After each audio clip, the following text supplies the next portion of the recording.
सरल कहानियाँ। रोशनी अपने माता पिता की इकलौती संतान थी।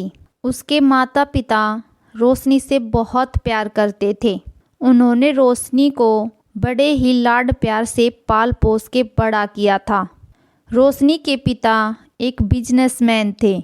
रोशनी की स्कूल की पढ़ाई पूरी हो गई थी तो उसने अब कॉलेज में एडमिशन ले लिया था।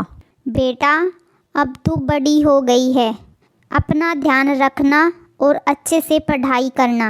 अगर कोई भी दिक्कत हो तो हमें ज़रूर बताना और किसी चीज़ की तुम्हें ज़रूरत हो तो फ़ोन करके अपने पापा को बता देना। क्या मम्मी, मैं कोई छोटी बच्ची हूँ क्या जो आप मुझे बच्चों की तरह समझा रही हैं? मैं अब बड़ी हो गई हूँ तो मैं अपना ध्यान रख सकती हूँ। थोड़ी ही देर में रोशनी के पिता भी वहां आ जाते हैं।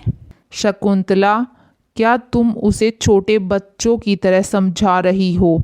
वो अपना ध्यान रख सकती है और बाहर निकलेगी, लोगों से मिलेगी, तभी तो उसे दुनियादारी की समझ होगी। आप तो रहने ही दो। आप भी मुझे ही सुनाने लग गई। अपनी बेटी को ही तो समझा रही हूँ ना।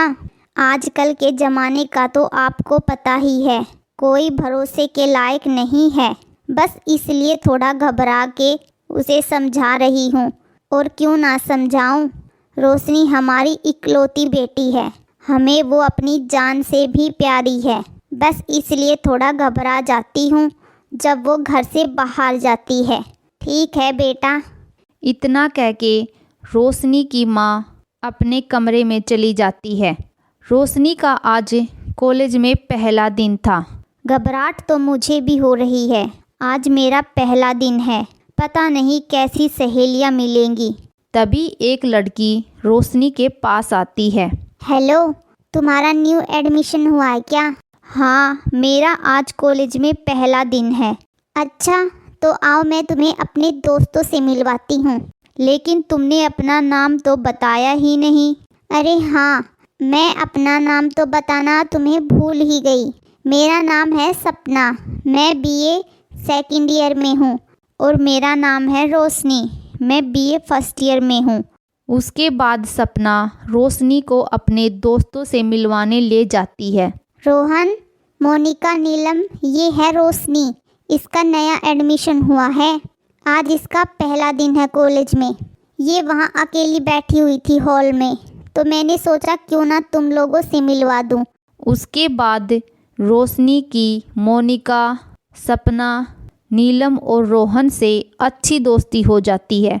रोशनी बहुत खुश हो रही थी कि इतनी जल्दी उसके बहुत अच्छे दोस्त बन गए। कुछ दिन ऐसे ही सब ठीक चलता है। वे सभी साथ में मूवी देखने जाते तो कभी साथ में घूमने जाते। वे एक दूसरे के साथ घुल मिल गए थे, जानो बरसों से इनकी जान पहचान हो।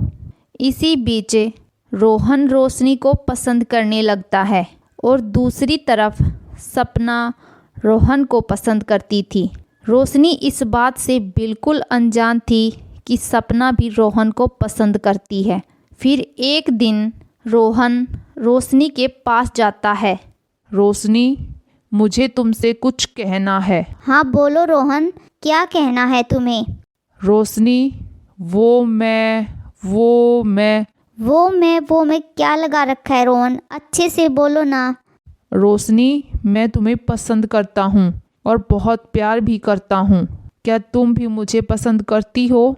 रोशनी मुस्कुराते हुए रोहन को हाँ बोल देती है, क्योंकि मन ही मन रोशनी भी रोहन को पसंद करने लग गई थी।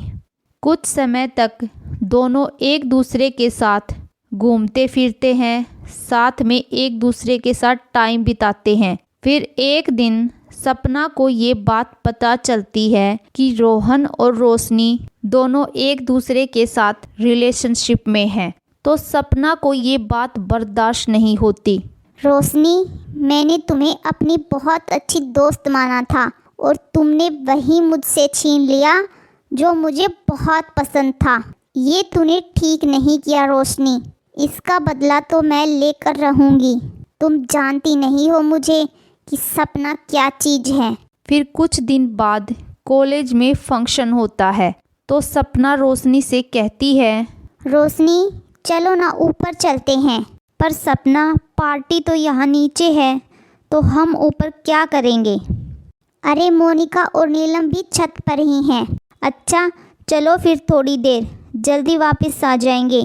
सपना रोशनी को ऊपर ले जाती है और मौका देखकर उसको धक्का दे देती है, जिससे सपना की मौके पर ही मौत हो जाती है। रोहन सिर्फ मेरा है, तुम तो क्या, मैं उसे किसी का नहीं होने दूंगी। थोड़ी ही देर में रोशनी की लाश देखकर कॉलेज में हंगामा हो जाता है। सबको यही लग रहा था कि उसने खुदकुशी की है। जब रोशनी के माता पिता को ये बात पता चलती है तो उनके पैरों तले जमीन निकल जाती है। फिर वहाँ पुलिस भी आ जाती है। इंस्पेक्टर साहब, मेरी बेटी खुदकुशी नहीं कर सकती। मैं उसको अच्छे से जानता हूँ। वो ऐसा कदम कभी नहीं उठा सकती। आप अच्छे से जांच पड़ताल कीजिए और पता लगाइए कि ये कैसे हुआ।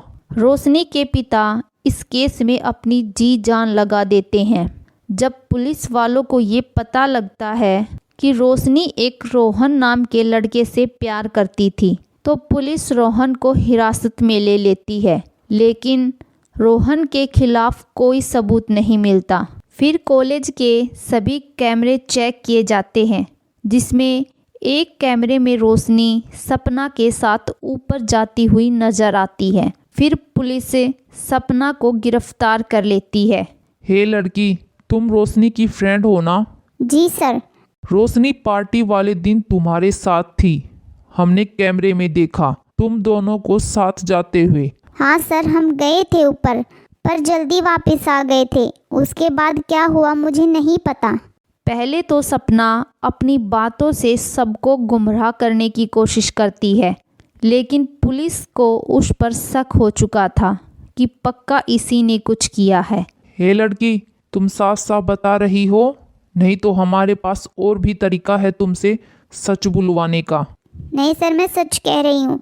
हम वॉशरूम गए थे, मैं वॉशरूम में थी, तब रोशनी ऊपर चली गई थी। उसके बाद मुझे नहीं पता उसके साथ क्या हुआ। लेकिन पुलिस को उसकी बातों पर जरा सा भी यकीन नहीं हो रहा था। पुलिस सपना को इतना टॉर्चर करती है, सपना यह मान लेती है कि रोशनी को उसी ने धक्का दिया था और सपना को मर्डर केस में 10 साल की सज़ा होती है।